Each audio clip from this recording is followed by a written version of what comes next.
जय श्री कृष्णा। हमारे आध्यात्मिक कथाएं चैनल में आपका स्वागत है।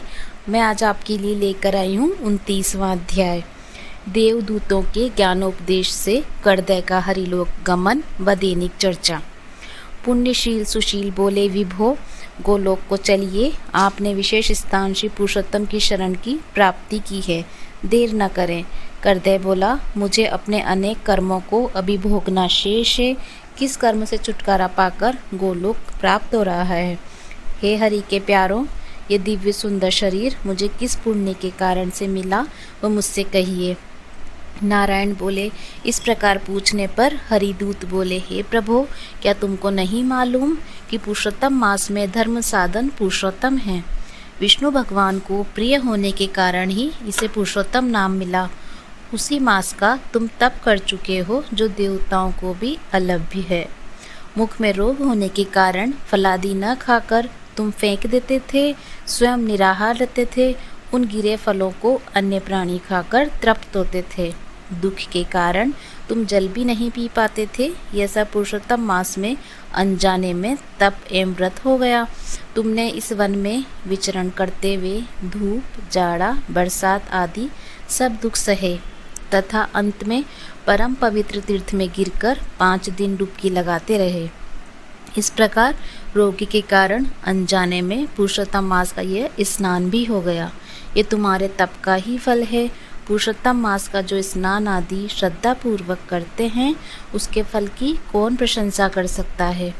तुमने अपने स्वार्थ की सिद्धि जिस प्रकार की, वैसी कौन कर सकता है। पुरुषोत्तम भगवान के प्रसन्न करने का इसके समान और कोई दूसरा साधन नहीं है।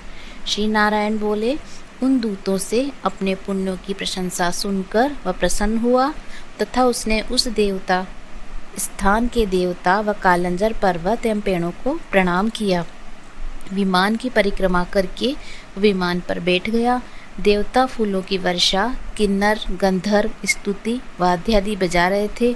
वह विमान में बैठकर गोलोक में चला गया, जिसमें जाकर फिर लौटना नहीं है। 2 भुजा वाले श्री कृष्ण के दर्शन कर आनंद से गो सेवित उस लोक में रहने लगा। श्री नारायण बोले, देवता इस मास में इस चमत्कार को देखकर प्रशंसा करते अपने अपने लोक को चले गए। नारद जी बोले, हे ऋषियों में श्रेष्ठ, आपने दिन के प्रथम भाग के कर्म कहे, अब दूसरे भाग के कर्म कहें। नारायण बोले, प्रातः कर्म करने के बाद मध्याह्न संध्या करें, तिल से तर्पण करें, पंच यज्ञ करें, भूत बलि कौवे कुत्ते आदि को दें, द्वार पर आकर गोदोहन काल तक अतिथि को देखें, मिलने पर अन्न जल से उसका सत्कार करें, ब्रह्मचारी सन्यासी तथा भिखारी को यथाशक्ति अन्नदान करें। उसके बाद पूर्वाभिमुख होकर शुद्ध वस्त्र धारण कर शुद्ध स्थान में स्वस्थ होकर प्रसन्न चित्त से भगवान का प्रसाद भोजन करें। भोजन एक पात्र में 2 जने न करें, जो केवल अपने लिए ही रखें। जो कांसे के पात्र में रखकर खाता है, उसकी आयु, बुद्धि, यश और बल बढ़ाते हैं।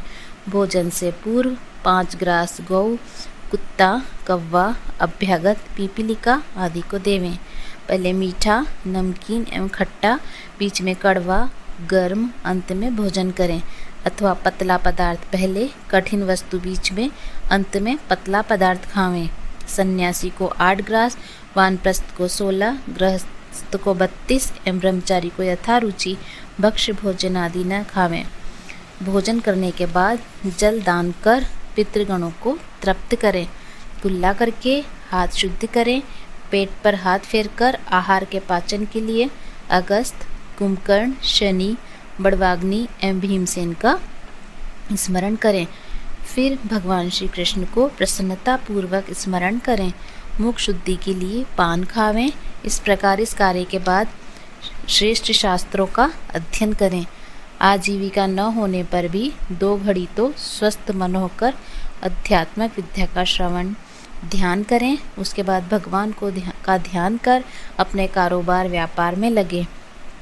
जब सूर्यास्त होने वाला हो तब घर में आकर या तीर्थ में संध्या वंदन करें। संध्या समय टल जाने पर अर्धरात्रि तक अवश्य संध्या करें। जो नियम से संध्या करता है वह तेजस्वी होता है। संध्या के बाद तारे निकलने तक गायत्री मंत्र का पाठ करें। सूर्य तथा दिशाओं के देवताओं को नमस्कार करें। फिर नौकरों या घर के अन्य सदस्य सहित थोड़ा भोजन कर शयन करें।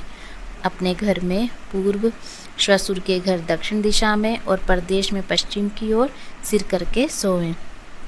उत्तर की ओर सिर कर कभी न करें। सुखपूर्वक शयन के लिए अगस्त, माधव, महाबली, मुचकुंद, कपिल मुनि तथा आस्तिक मुनि का नाम स्मरण करें। सिरहाने जल का कलश रखें। ऋतुकाल के समय स्त्री सहवास करें। रात्रि में 2 पहर सोवें, बाद में उठकर वेदाध्ययन करें। इस प्रकार दैनिक कर्तव्य करने वाला सुख को प्राप्त होता है।